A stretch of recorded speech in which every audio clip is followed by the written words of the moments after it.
ராம் வந்து டயப்பர் வாங்கிட்டு வராரு. பார்த்தா வந்து அங்கே அவங்க ஃப்ரெண்டை வந்து சில ரவுடிஸ் எல்லாம் வந்து கூட்டிகிட்டு போகிறாங்க. அதை பார்த்து ராம் அதிர்ச்சி அடைகிறாரு. உடனே அவங்கள துரத்துறாரு. இந்த சூழ்நிலையில் அந்த ரவுடிஸ் கிட்ட இருந்து ராம் வந்து ரொம்ப கஷ்டப்பட்டு அவங்க ஃப்ரெண்டை வந்து காப்பாற்றுறாரு.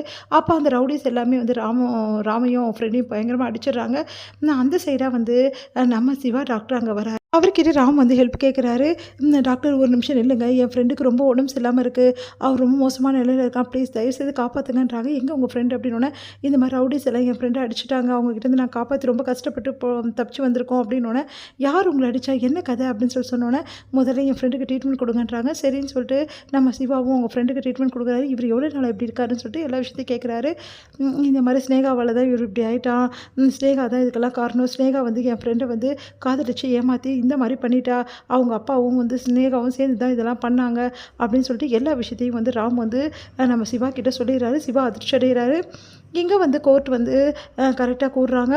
அப்போ கரெக்டாக வந்து சிவா என்ன பண்ணுறாரு, இந்த கோர்ட்டில் வந்து அப்படியே வந்து கெத்தாக நிற்கிறாரு. அதை பார்த்துட்டு வந்து அப்படியே வந்து யோசிச்சுட்டே இருக்காங்க ஸ்னேகா. எங்கள் கோர்ட்டில் வந்து கேட்குறாங்க, நீதிபதி நீங்கள் என்ன முடிவு எடுத்திருக்கீங்க சொல்லுங்கள் சிவா, நீங்கள் சொல்கிற முடிவில் தான் இந்த கேஸோட நான் வந்து தீர்ப்பு சொல்ல போகிறேன் அப்படின்றாங்க. அதை கேட்டுட்டு என்னால் வந்து ஸ்னேகாவை ஏற்றுக்க முடியாது மேடம், சிந்துவை என்னால் டைவர்ஸ் பண்ண முடியாது அப்படின்னு சொல்கிறாங்க. அதை கேட்டு உங்களுக்கு வந்து தண்டனை கிடைக்கும் இந்த கேஸில், பரவாயில்லையா அப்படின்னு சொல்லி கேட்குற. பரவாயில்ல மேடம், எந்த தண்டனை கிடைச்சாலும் பரவாயில்ல அப்படின்னு சொல்லிட்டு சிவா சொல்கிறாரு. அதை கேட்டு சிந்து செம்மையாக டென்ஷன் ஆகிறாங்க. உடனே ஓடி வந்து மேடம் ப்ளீஸ் மேடம் நான் கொஞ்சம் பேசிக்கிறேன், வந்து கண்டிப்பாக டாக்டர் மேலே எந்த தப்பும் இல்லை, ப்ளீஸ் மேடம் நான் பேசிக்கிறேன் அப்படின்னு. சிந்து நீ அமைதியாக இருக்க மாட்டியா அப்படி சிவா சொல்லி, இல்லை டாக்டர் நான் எல்லா உண்மையும் சொல்ல போகிறேன்னு ரொம்ப சந்தோஷமடைகிறாங்க ஸ்னேகா. அப்போ சிந்து எல்லா உண்மையும் சொல்லிட்டானா அப்புறம் எந்த பிரச்சனையும் கிடையாது, அதுக்கப்புறம் சிவா இதை ஏற்றுக்கிட்டு நான் ஆகணும் அப்படின்னு சொல்லிட்டு அப்படியே நிற்கிறாங்க. சிந்து ஒரு நிமிஷம் சிந்து அப்படின்னு சொல்லிட்டு முதல்ல நான் பேசிக்கிறேன் அப்படின்னு சொல்லிட்டு சிவா சொல்கிறாரு. அதை கேட்டு சிந்து அமைதியாக இருக்காங்க. அடுத்து வந்து சிவா டாக்டர் ஒரு நிமிஷம், இந்த ஸ்னேகா வந்து என்னை லவ் பண்ணாங்கன்னு சொல்கிறாங்க, நானும் ஸ்னேகாவை லவ் பண்ணேன், ஆனால் என்னோட லவ் உண்மையானது, ஸ்னேகாவோட லவ் உண்மையானது கிடையாது, அதனால தான் நான் ஏற்றுக்க மாட்டேன்னு சொல்கிறேன் அப்படின்னு அதிர்ச்சி அடைகிறாங்க. நீங்கள் என்ன சொல்கிறீங்க, ஸ்னேகா வந்து உண்மையாக உங்கள் லவ் பண்ணதால தான் வந்து கோர்ட்டில் கேஸ் போட்டிருக்காங்க அப்படின்றாங்க. கேஸ் போட்டதெல்லாம் வந்து வேணும்னு போட்டிருக்காங்க, உண்மையிலே அவங்க என் மேலே எந்த லவ்வும் வச்சில்ல, அதனால் அவங்கள நான் வந்து எப்படி வந்து அவனை ஏமாத்துறேன்னு சொல்ல முடியும், உண்மையை சொல்ல போனால் அவங்க தான் என்னை ஏமாற்றிருக்காங்க அப்படின்றாரு. அதை கேட்டு அதிர்ச்சி அடைகிறாங்க எல்லாருமே. நீங்கள் என்ன சொல்கிறீங்க, அதுக்கு உங்ககிட்ட ஆதாரம் இருக்கானோ, என்கிட்ட ஆதாரம் இருக்குது, சாட்சியும் இருக்குது அப்படின்னு சொல்லிட்டு ராம கூப்பிட்றாங்க. ராம வந்து சாட்சி சொல்கிறாரு. இந்த மாதிரி வந்து ஸ்னேகா பண்ண எல்லா தப்பையும் சொல்கிறாரு.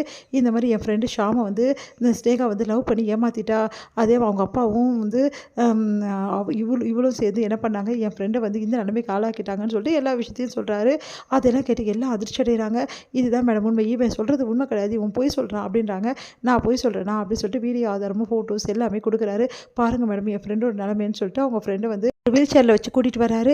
அதை பார்த்து கோர்ட்டில் எல்லாருமே அதிர்ச்சி அடைகிறாங்க. பாருங்கள் மேடம் என் ஃப்ரெண்டை எப்படி காதலிச்சு எப்படிலாம் பண்ணியிருக்கான்னு சொல்லிட்டு, இவளுக்கு கண்டிப்பாக தண்டனை கிடைக்கும். இப்போ கூட என் ஃப்ரெண்டை வந்து இந்த மாதிரி உலகத்தை விட்டு அனுப்புறதுக்கு அவங்க அப்பா வந்து முடிவு பண்ணி இந்த மாதிரி பண்ணி வச்சுருக்காரு மேடம் அப்படின்னு சொல்லிட்டு எல்லா சாட்சியோடு வந்து அவங்க வந்து சொல்லிடுறாரு ராம்.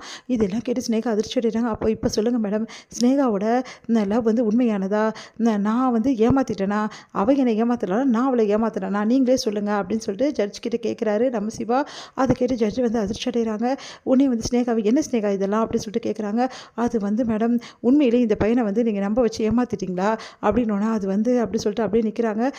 சாட்சியோடு வந்து அவர் நிரூபிச்சிருக்காரு, அதனால் இந்த கேஸை வந்து நான் தள்ளுபடி பண்ணுறேன், இந்த மாதிரி பொய் கேஸை நான் கண்டிப்பாக ஆதரிக்க மாட்டேன் அப்படின்னு சொல்லிட்டு கோர்ட்டில் வந்து தள்ளுபடி பண்ணிடுறாங்க. ஸ்னேகாவுக்கு வந்து உரிய தண்டனை வந்து கிடைக்கிறதுக்கான ஏற்பாடும் பண்ணணும், அவங்கள அரெஸ்ட் பண்ணணும் அப்படின்னு சொல்லிட்டு சொல்லிடுறாங்க. அதெல்லாம் கேட்டு செம்மையாக டென்ஷன் ஆகிடுறாங்க ஸ்னேகா. இந்த பையனுக்கு சரியான ட்ரீட்மெண்ட் கொடுக்கணும்னு சொல்லிட்டு சொல்கிறாங்க. இதையெல்லாம் கேட்டுட்டு ஸ்னேகா செம்ம டென்ஷன் ஆகிறாங்க. அப்பா என்னப்பா இது அப்படின்னு சொல்லிட்டு அவங்க அப்பா கேட்குறாங்க. நீ கவலைப்படாத ஸ்னேகா, உன்னை வெளியே எப்படி எடுத்துகிட்டு வரணும் எனக்கு தெரியும், நீ கவலைப்படாத அப்படின்னு சொல்லிட்டு அவங்க அப்பா வந்து சொல்லிட்டு இருக்காரு. இங்கே ஸ்னேகாவை பார்த்து சிவா வந்து அப்படியே முறைக்கிறாரு. முறைச்சிட்டு வந்து பார்த்தல அப்படின்னு சொல்லிட்டு போகிறாரு. சிந்து அழறாங்க, வீட்டில் எல்லாருமே அழறாங்க. நல்ல காலம், இந்த ஸ்னேகா எங்கே வந்து என் பையனை உள்ளே தள்ளிடுவாலும் ரொம்ப பயந்து போயிட்டேன் அப்படின்னு சொல்லிட்டு எல்லாம் சொல்லிட்டு இருக்காங்க. இங்கே செம்மையாக டென்ஷன் ஆகிறாங்க. மகா என்ன இது இப்படி நடந்துச்சு, ஸ்னேகாவை போயிட்டு போலீஸில் வந்து மாட்டி விட்டுருக்கான், ஸ்னேகா இவ்வளோ வந்து தப்பு பண்ணியிருக்காளா அப்படின்னு சொல்லிட்டு யோசிக்கிறாங்க மகா.